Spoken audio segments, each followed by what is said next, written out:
Père et du Fils et du Saint-Esprit. Amen. Évangile de Jésus-Christ selon saint Matthieu, chapitre 8, versets 18 à 22.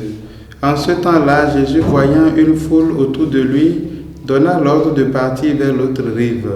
Un scribe s'approcha et lui dit, « Maître, je te suivrai partout où tu iras. » Mais Jésus lui déclara, « Les renards ont des terriers, les oiseaux du ciel ont des nids, mais le Fils de l'homme n'a pas d'endroit où reposer la tête. » Un autre de ses disciples lui dit, « Seigneur, permets-moi d'aller d'abord enterrer mon Père. » Jésus lui dit, « Suis-moi et laisse les morts enterrer leurs morts. » Acclamons la parole de Dieu. Louange à toi, Seigneur Jésus.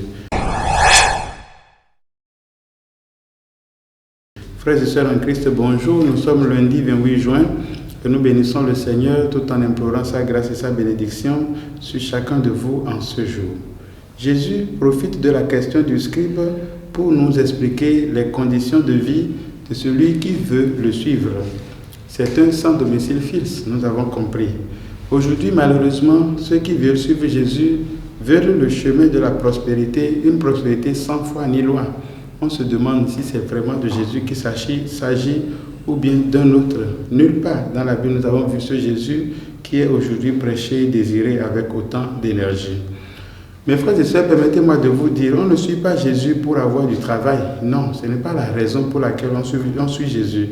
On ne suit pas Jésus pour se marier. Et on ne suit pas Jésus pour voyager ou pour recevoir la guérison. Non, on suit Jésus pour chercher le règne de Dieu et sa justice.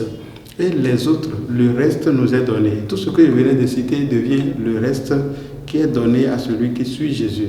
Si la raison pour laquelle je suis Jésus, c'est d'avoir ces choses, alors je n'ai absolument rien compris.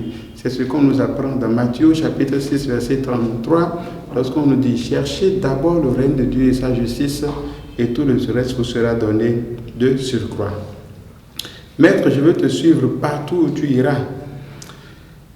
La suite de Jésus ne répond pas, mes frères et sœurs, à une volonté personnelle seulement, non. La suite de Jésus répond à un appel de Dieu. C'est Dieu qui appelle et l'homme répond. Et cet appel suppose des renoncements. Un tel appel, une telle réponse suppose beaucoup de renoncements.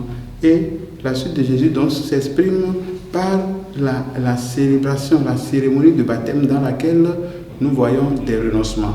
Je cite quelques éléments. Lorsque nous nous préparons à recevoir le baptême, dans la célébration même, il y a la partie renoncement, profession de foi.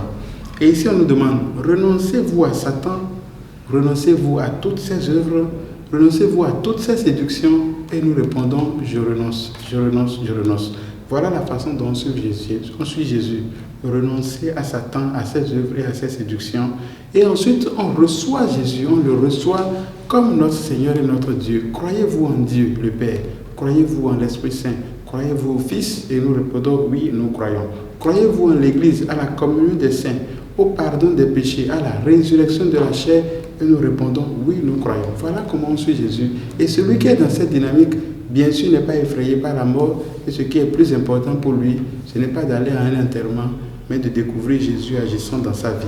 Que le Seigneur nous bénisse, qu'il nous rende forts et courageux sur le chemin de la foi, pour que nous soyons vraiment des porteurs d'amour et de paix pour nos frères et sœurs, maintenant et pour les siècles des siècles. Amen.